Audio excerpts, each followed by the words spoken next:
ஓம் முருகா போற்றி. Hi friends, எல்லோரும் எப்படி இருக்கீங்க? முருகனோட அருளால் எல்லோரும் நல்லா இருப்பீங்கன்னு நம்புகிறேன். வாங்க வீடியோக்குள்ளே போகலாம். போன வீடியோவில் நான் முருகனோட அருளால் என்னோடய வாழ்க்கையில் நடந்த சின்ன சின்ன அற்புதங்கள் உங்கள்கிட்ட ஷேர் பண்ணுறேன் அப்படின்னு சொல்லியிருந்தேன். அதை இன்றைக்கி வீடியோவில் நான் உங்கள் கூட ஷேர் பண்ணுறேன். முருகனை ரெகுலராக கும்பிட ஆரம்பித்த பிறகு என்ன அப்படின்னா, முருகன் எல்லாத்துலேயுமே ஏதாவது ஒரு வகையில் லிங்க் ஆயிடுவார். எப்படி அப்படின்னா, மனசு சரியில்லை அப்படின்னு நினச்சோம்னா வேலாகவோ மயிலாகவோ இல்லை ஃபோன் ஆன் பண்ணும்போது முருகன் சம்மந்தப்பட்ட காட்சிகளோ ஏதோ ஒரு வகையில் எனக்கு கிடச்சிரும். நான் அது எப்படின்னா, நான் இருக்கேன் கவலைப்படாத, நான் இருக்கேன் கவலைப்படாத அப்படின்னு சொல்லிக்கிட்டு இருக்கிற மாதிரியே இருக்கும். அதே மாதிரி இக்கட்டான சூழ்நிலைகளில் முருகன் எனக்கு நிறைய ஹெல்ப் பண்ணியிருக்காரு. என்ன செய்கிறதுன்னு யோசிச்சுக்கிட்டு இருக்கிற சமயத்துலேயும் முருகன் நிறைய ஹெல்ப் பண்ணியிருக்காரு. அதில் சில இது உங்கள் கூட ஷேர் பண்ணுறேன். நான் இதுக்கு முன்னாடி பார்த்தீங்கன்னா ஒரு வீட்டில் வாடகைக்கு இருந்தேன். அந்த வீட்டில் ஏதோ ஒரு நெகட்டிவ் எனர்ஜி இருக்கிற மாதிரியே ஒரு ஃபீலிங் இருந்துச்சு. இதுலேருந்து ரிலீஸ் ஆகணும் அப்படின்னு நினச்சா வீடு பார்க்க முடியாத சூழ்நிலைகள் அப்படின்னு நிறையா வந்துச்சு. அப்போ பார்த்தீங்கன்னா வேல் மாறல் நான் ரெகுலராக படிக்க ஆரம்பித்தேன். அதே மாதிரி வீட்டில் வேல் பூஜையும் செய்ய ஆரம்பித்தேன்.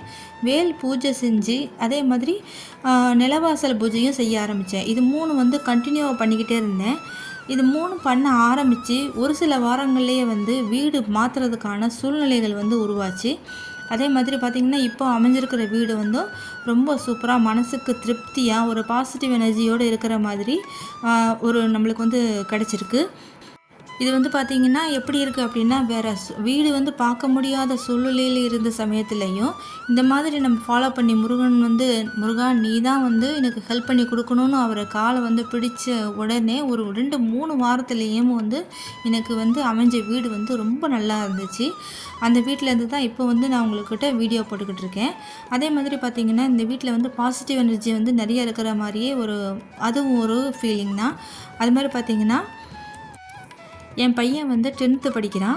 அவனை நான் இருக்கிற வீட்டிலேருந்து 1 கிலோமீட்டர் தூரத்தில் அவனோட ஸ்கூல் பஸ்ஸில் ட்ராப் பண்ணுவேன். இதான் ரெகுலராக ட்ராப் பண்ணிக்கிட்டு இருந்தேன். அப்போ பார்த்திங்கன்னா ஒரு நாள் பஸ்ஸை மிஸ் பண்ணிட்டேன். அப்போது ஃபாலோ பண்ணி போகணும் அப்படின்னா என்னால் ஃபாலோ பண்ணி போக முடியல. நம்ம லேடிஸ் அவ்வளோ வேகமாக வண்டி ஓட்ட முடியாது. இருந்தாலும் ஒரு பஸ்ஸை ஃபாலோ பண்ணி பிடிக்கிறதுங்கிறது பெரிய விஷயம். அப்போ அந்த ஸ்கூல் போகிற பாதையில் யாராவது ஜென்ட்ஸ் போனாங்கன்னா அவங்க கூட வண்டியில் ஏற்றி விடுவோம் அப்படின்ட்டு ஹெல்ப் கேட்குறதுக்காக வண்டியை ஓரமாக நிப்பாட்டியிருந்தேன். அப்போ நின்ன மறு நிமிஷத்துலேயேமோ என் பையனோட சார் வண்டியை நிப்பாட்டினார். என்ன பஸ்ஸை மிஸ் பண்ணிட்டீங்களா, வா நான் ஸ்கூலில் விட்டுறேன் அப்படின்னு சொல்லிட்டு என் பையனை கூட்டிகிட்டு போயிட்டார்.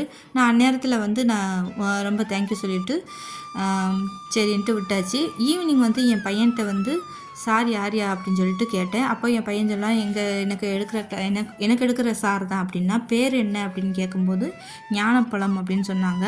அதாவது ராஜா ஞானப்பழம். எனக்கு ரொம்ப ஆச்சரியமாக இருந்துச்சு. என்ன அப்படின்னா, எனக்கு முருகனே ஹெல்ப் பண்ணுற மாதிரி எனக்கு அப்போ தோணுச்சு.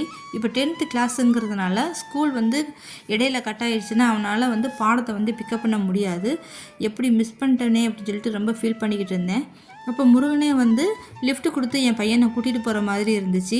உண்மையிலே எனக்கு அவ்வளோ சந்தோஷமாக இருந்துச்சு. ஈவினிங் என் பையன் சொன்ன ஒன்று ரொம்ப சந்தோஷப்பட்டேன்.